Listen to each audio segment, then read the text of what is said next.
യഥാർത്ഥത്തിൽ എന്താ മക്കാം? യുവാക്കളെ ത്രസിപ്പിക്കുന്ന ഏത് യൂട്യൂബിൽ നോക്കിയാലും യുവാക്കളോട് സ്നേഹപൂർവ്വം ഞാനെന്നെ ഉഷാദ് ചെറുപ്പക്കാരാന്ന് വിളിക്കുക നമ്മുടെ ശൈലിയാണ്. എന്നാ വിളിക്കുമ്പോ ഞാൻ വിളിക്കുന്നു ബഹുമാനപ്പെട്ട വയസ്സന്മാരെ. എന്താ മക്കാമെന്താ? ഉടമല മക്കാമുണ്ട്, ഉറമുപുറത്ത് മക്കാമുണ്ട്, മുനമ്പത്ത് മക്കാമുണ്ട്, വെളിയങ്കോട് മക്കാമുണ്ട്. എന്നാൽ അല്ലാഹുവിന്റെ ഖുർആനിൽ മക്കാമിന്റെ പരസ്യം പറയുന്നുണ്ട്. ഫീഹി ആയാത്തും ബയ്യിനാത്തും മക്കാമു ഇബ്രാഹീം. അല്ലാഹുവിന്റെ ഖുർആനിൽ മക്കാമുണ്ട്. ഖുർആൻ പറഞ്ഞ ആർക്കും ചൊറിച്ചിലുണ്ടാവില്ലല്ലോ. ഖുർആനിൽ മക്കാമ് പറയുന്നുണ്ട്. ഏതാണ് മക്കാം? മക്കാമു ഇബ്രാഹീം. മക്കാം എന്ന് പറഞ്ഞാൽ ജീവിച്ചിരിക്കുന്ന സമയത്ത് ആത്മീയതയുടെ ത്യാഗത്തിന്റെ വഴികളിലൂടെ നടന്നുപോയ മഹാന്മാരുടെ പേരുണ്ടാകുന്ന സ്മാരകത്തിനാണ് അറബിയിലെ മക്കാം എന്ന് പറയാ. ഫീഹി ആയാത്തും ബയ്യിനാത്തുൻ മക്കാമു ഇബ്രാഹീം. ആ കഅബാലയത്തിന്റെ ചുറ്റുഭാഗത്ത് വിശുദ്ധമായ കറുത്ത തുണി കൊണ്ട് മൂടിക്കിടക്കുന്ന കഅബാലയമേ, കറുത്ത സുന്ദരിയേ കഅബാലയമേ. ആ കഅബാലയത്തിന്റെ ഭാഗത്തൊരു വലിയ ഒരു സ്ഫടികത്തിന്റെ ഉള്ളിലെ ഗ്ലാസ് കൂടിന്റെ ഉള്ളിൽ ചെറിയൊരു കല്ലിരിക്കുന്നുണ്ട്. ആ കല്ലിന്റെ പേരാണ് മക്കാമു ഇബ്രാഹീം. 80 വയസ്സ് കഴിഞ്ഞ 90നോടടുത്ത് മഹാനായ ഇബ്രാഹിം നബിയുടെ മധ്യവയോധികൾ അല്ലാഹുവിന്റെ നിർദ്ദേശപ്രകാരം കഅബാലയം നിർമ്മിക്കുമ്പോ കഅബാലയത്തിന് കല്ലുകൾ വെച്ച് ഒരാൾ പക്കത്തിന്റെ മുകളിലേക്ക് എത്തുമ്പോ ബഹുമാനപ്പെട്ട ഇബ്രാഹിം നബിക്ക് കല്ലെടുത്തിട്ട് മേലോട്ട് പൊന്തിക്കാൻ കഴിയുന്നില്ല. അന്ന് ലിഫ്റ്റുകളോ എസ്കലേറ്ററോ ഇല്ല. പ്രിയപ്പെട്ട പൊന്നുമോൻ ഇസ്മായില് തലയിൽ ചുമന്നു കൊണ്ടുവന്നൊരു കല്ലെടുത്ത് താഴെയിട്ടിട്ട് ആ കല്ലിൽ ചവിട്ടി നിന്നു മഹാനായ ഇബ്രാഹിം നബി അലൈഹി സ്വലാത്തു വസ്സലാം. ആ കല്ലിൽ ചവിട്ടി നിന്നിട്ട് കഅബാലയത്തിന്റെ കല്ല് വെച്ചപ്പോ ചരിത്രത്തിൽ കാണാം, വലതുഭാഗത്ത് കല്ല് വെക്കാൻ പോകുമ്പോ താഴെ ചവിട്ടി വെച്ചിരിക്കുന്ന കല്ല് വലതുഭാഗത്തേക്ക് താനേ നീങ്ങും. ഈ ഇടതുഭാഗത്തേക്ക് കല്ല് വെക്കാൻ പോകുമ്പോ ലിഫ്റ്റ് പോലെ എസ്കലേറ്റർ പോലെ ഇടതുഭാഗത്തേക്ക് സ്വന്തമായി നീങ്ങും.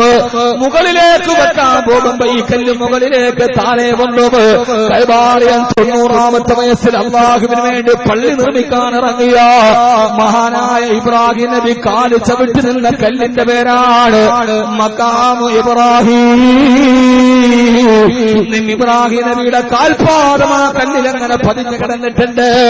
താടി നിരച്ചിടഞ്ഞാല് തല നിരച്ചു കിടഞ്ഞാല് ജീവിതത്തിന്റെ സായാഹ്നഘട്ടത്തില് വാർദ്ധക്യമായി കരുതിയിട്ട് വീട് ഭരിച്ചു വെക്കാനല്ല വയസ്സന്മാരെ 90 വയസ്സുകാലത്ത് അല്ലാഹുവിന് വേണ്ടി സമർപ്പിച്ചതിന്റെ അടയാളമായി മക്കാമു ഇബ്രാഹീം എന്നാകെ പടച്ചു വെച്ചിട്ടുണ്ടെങ്കിൽ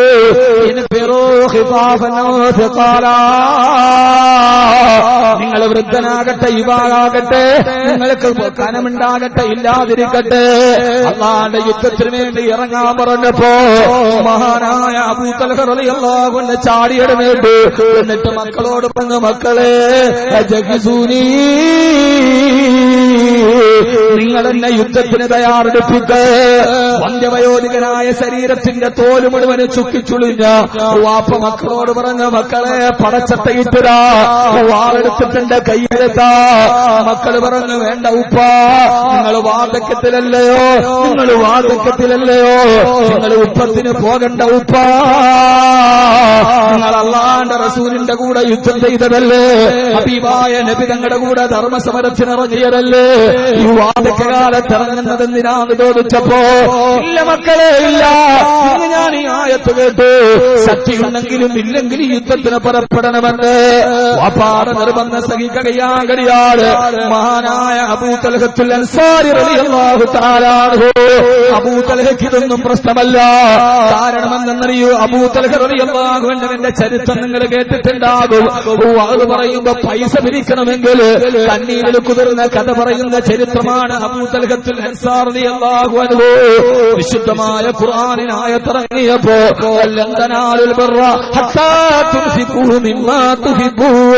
നിങ്ങൾക്ക് ഏറ്റവും ഇഷ്ടപ്പെട്ട അല്ലാഹുവിന്റെ മാർഗത്തിൽ ചെലവ് ചെയ്യാറ് നിങ്ങളാര് സത്യവിശ്വാസികളാവില്ലെന്ന ആയത്തിറങ്ങിയപ്പോ തനിക്ക് ഏറ്റവും ഇഷ്ടപ്പെട്ട എന്ന് പറയുന്ന ഈത്തപ്പഴത്തോട്ടം അല്ലാഹുവിന്റെ റസൂലിന്റെ മുമ്പിൽ സദഖ ചെയ്തിട്ട്, നബിയേ എനിക്ക് ഏറ്റവും ഇഷ്ടപ്പെട്ട ഈത്തപ്പഴത്തോട്ടം പഴത്തോട്ടം അങ്ങേക്ക് വേണ്ടി ഞാൻ സദക്ക നൽകുകയാ.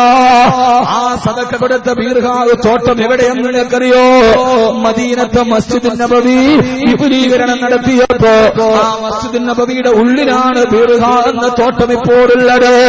നമ്മളിപ്പോൾ നിസ്കരിക്കുന്ന മസ്ജിദ് നബവിയുടെ ഉള്ളിലാ തോട്ടത്തിന്റെ ഭാഗമാണ്. സദക്ക എത്ര വലുതാണ്! അബൂതൽഹ കൊടുത്ത സദക്കയുടെ സ്ഥലത്ത് നിന്ന് ലക്ഷക്കണക്കിന് ആളുകൾ സുജൂദ് ചെയ്യുകയാ. ഇങ്ങനെയെല്ലാം റബ്ബിന് വേണ്ടി കൊടുത്ത അബൂതൽഹത്തുൽ അൻസാർ റളിയല്ലാഹു അൻഹു യുദ്ധത്തിന് വേണ്ടി പുറപ്പെട്ടു. വന്ധ്യവയോധികനാണ്, 80 വയസ്സുണ്ട്. അതേവരെ അല്ലാഹുവിന്റെ റസൂലിന്റെ കൂടെ കരയിൽ കിടന്ന് യുദ്ധം ചെയ്ത മരുപ്പറമ്പുകളെ തന്റെ ശരീരത്തെ പരിചയാക്കി വെച്ചിട്ട് ഇസ്ലാമിന്റെ ശത്രുക്കളോട് ഭീഷണത്വം പോലെ പോരാടി അബൂതൽഹ റളിയല്ലാഹു അൻഹു. ഉസ്മാൻ റളിയല്ലാഹു അൻഹുവിന്റെ കാലഘട്ടമാണ്. അന്ന് യുദ്ധം നടക്കുന്നത് കടലിലെ യുദ്ധമാണ്. കടലിലെ യുദ്ധമാണ്. കടലിലാണ് യുദ്ധം നടക്കുന്നത്.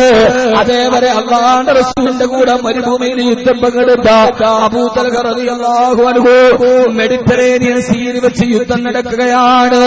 100 കണക്കിന് കപ്പലുകൾ കെട്ടിവെച്ചിട്ട് ആ കപ്പലുകളുടെ കെട്ടിവെച്ച കപ്പലുകളുടെ മുകളിൽ യുദ്ധം നടക്കുകയാണ്. മഹാനായ അബൂതൽഹ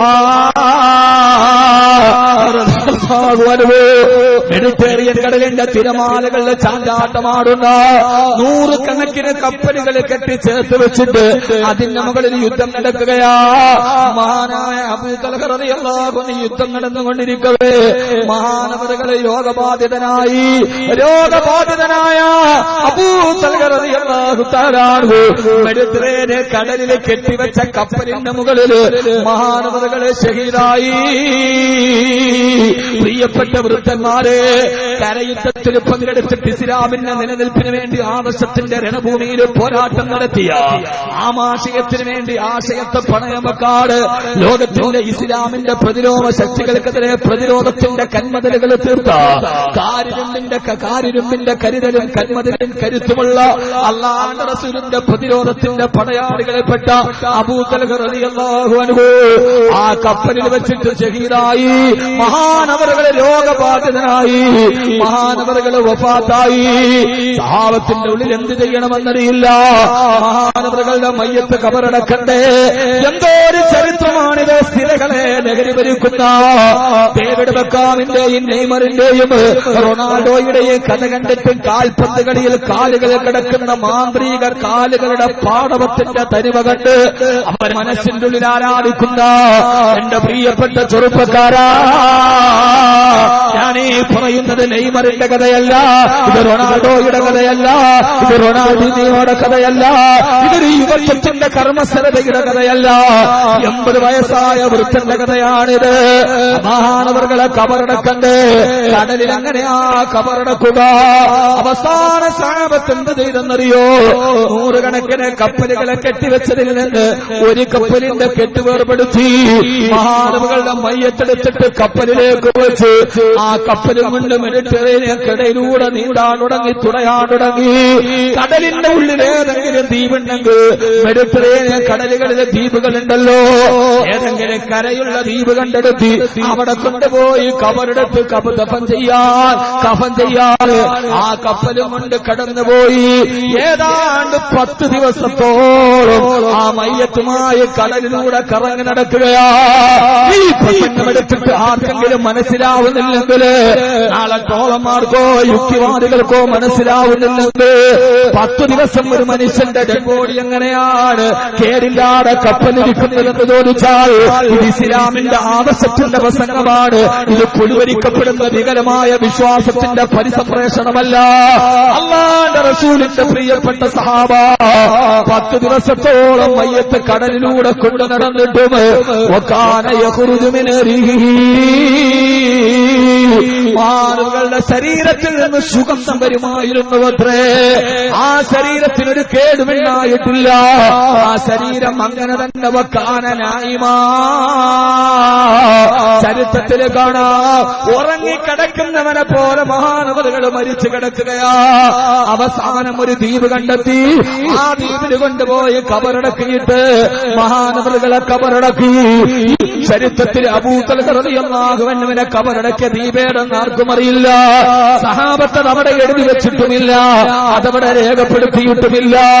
80 വയസ്സിന്റെ വാർദ്ധക്യത്തിന്റെ ജീവിതത്തിന്റെ ആയുസ്സിന്റെ അവസാന ഘട്ടത്തിൽ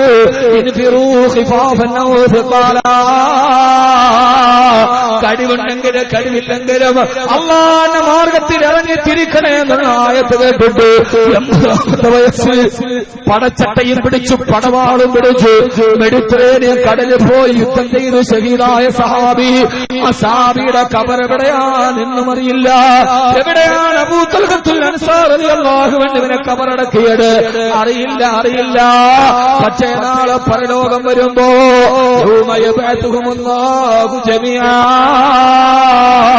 മുഴുവൻ ആളുകളും അവരവരെ ഖബറടക്കിയ സ്ഥലത്ത് നിന്ന് പരലോകത്തേക്ക് എഴുന്നേറ്റ് വരുമ്പോ മെഡിറ്ററേനിയൻ കടലിന്റെ തിരമാലകളുടെ ആഴക്കടലുകളുടെ തിരമാലയുടെ താരാട്ട് കേട്ടുറങ്ങുന്ന അബൂ തൽഹത്തുൽ അൻസാരി റളിയല്ലാഹു അൻഹു എവിടെയാണോ തന്നെ അവരടക്കിയത് അവിടെ നിന്ന് പരലോകത്ത് എഴുന്നേറ്റ് വരുമെന്നുള്ള കാര്യം ഉറപ്പാ.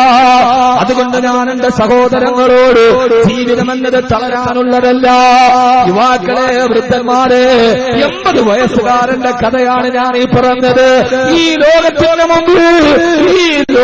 മുമ്പ് നമ്മൾ തലകുനിക്കാനുള്ളവരല്ല. നമ്മൾ ഈ ലോകത്തിന് മുമ്പിലൂടെ നടന്നു വരുന്നവനെ വേണമെങ്കിൽ കയ്യിൽ പിടിച്ചിട്ടും മര്യാദയ്ക്ക് ഹസ്തദാനം ചെയ്യാം. പക്ഷേ മുമ്പിൽ നിൽക്കുന്നവന്റെ കാലിലേക്ക് കമന്ന് കിടന്ന് വിധേയത്വം കാണിക്കുന്ന ഈ ആദത്തിന്റെ പാപ്പരത്തെ മാറ്റിവെച്ചിട്ട് ലോകത്തിൽ തേജസ്സോടെ നടക്കണം. നമ്മൾ ഇസ്ലാമിന്റെ മക്കളാണ്. ഖാദിസിയ്യ യുദ്ധത്തിൽ സഹാബത്തിന് മുമ്പിൽ ആനയെ ഉപയോഗിച്ചപ്പോ ഖാദിസിയ്യ യുദ്ധത്തിലാണ് ആദ്യമായിട്ട് ആനകളോട് പോരേണ്ടി വന്നത് സഹാബത്തിന്. ആനകളെ കണ്ടപ്പോ സഹാബത്തിന്റെ കുതിരകൾ പേടിച്ചു പാഞ്ഞു പോകാൻ തുടങ്ങി. മഹാനായ ഒരു സഹാബി എന്ത് ചെയ്തെന്നറിയോ? ഒട്ടകങ്ങളും കുതിരകളും ആനയെ ആദ്യമായിട്ട് കണ്ടിട്ട് പേടിച്ചപ്പോ മഹാനവറുകൾ എന്ത് ചെയ്തെന്നറിയോ? മണ്ണുകൊണ്ടൊരാനയുടെ രൂപമുണ്ടാക്കി. എന്നിട്ട് ആ രൂപത്തിന്റെ മുമ്പിൽ കൊണ്ടുപോയി തന്റെ കുതിരയെ നിർത്തിക്കൊടുത്തു. രാജിയാവാൻ തീരുമാനിച്ചില്ല. റോമക്കാര് ആനയെ കൊണ്ടുകൊണ്ട് പേടിച്ചപ്പോ ഇസ്ലാമിന്റെ മക്കളാരാ? ആരുടെ മുമ്പിൽ തളരുന്നവരല്ല. അത് 4-ാം തീയതി മലപ്പുറം നമ്മൾ കാണിച്ചു കൊടുക്കും. രാവണന്മാരുടെ മുമ്പിൽ ആയുധമില്ലാതെ യുദ്ധം ചെയ്യാൻ കഴിയുന്ന ആദർശത്തിന് ആയുധമുള്ള ഒരു സമൂഹത്തിന്റെ തലമുറയുടെ വക്താക്കളാ ഈ പറയുന്നത്. ആരെന്നറിയോ? എതിരാളിയെ കണ്ടപ്പോ മോതിരം തൊള്ളയോട്ടിട്ട് ആത്മഹത്യ ചെയ്തവരല്ല. തോക്കുകളെ തലയിണയാക്കി വെച്ചിട്ട് വെച്ച വീരന്മാരുടെ ചെറുമക്കളുടെ വാക്കാണിത്. സഹോദരാ, എതിരാളികളെ ആനയെ കണ്ട് പേടിച്ചു പോയപ്പോ കളിമണ്ണ് കൊണ്ട് ആനയുണ്ടാക്കിയിട്ട് തന്റെ കുതിരയെ അതിന്റെ മുമ്പിൽ വെച്ചു കൊടുത്തു. ആരോ പരിഹസിച്ചു ചോദിച്ചു, കളിമണ്ണിന്റെ ആനയുടെ മുമ്പിൽ നിൽക്കുന്ന കുതിര എങ്ങനെയാണ് ജീവനുള്ള ആനയുടെ മുമ്പിൽ നിൽക്കുക? ആ സമയത്ത് മഹാനവറുകൾ പറഞ്ഞതെന്തെന്നറിയോ? അള്ളാന്റെ ശത്രുക്കെതിരെ കുതിരപ്പുറത്ത് ഞാൻ യാത്ര ചെയ്യുമ്പോ ആനയെ കണ്ടിട്ട് എന്റെ കുതിര പിന്തിരിഞ്ഞാൽ എനിക്ക് ഷഹീദാവാൻ കഴിയില്ലല്ലോ. എനിക്കെതിരാളികളെ പേടിയില്ല. എന്റെ കുതിരക്ക് ആനയെ കണ്ടിട്ടുള്ള പേടി ഞാൻ മാറ്റിക്കൊടുക്കുകയാണെന്ന് അസ്ഹാബുൻ നബിയിൽ മുസ്തഫ സല്ലല്ലാഹു അലൈഹി വസല്ലമ. നമ്മളാണ് ലോകത്തിന്റെ മുമ്പിൽ ജീവിതം എന്തെന്ന് പറഞ്ഞു കൊടുത്തത്. പക്ഷെ ആ ഒരു ഊർജവും ആ ഒരു ഈമാനും നമ്മുടെ ജീവിതത്തിൽ ഉണ്ടാവണം. അത് നമുക്ക് തന്നത് ഖുർആനാണ്.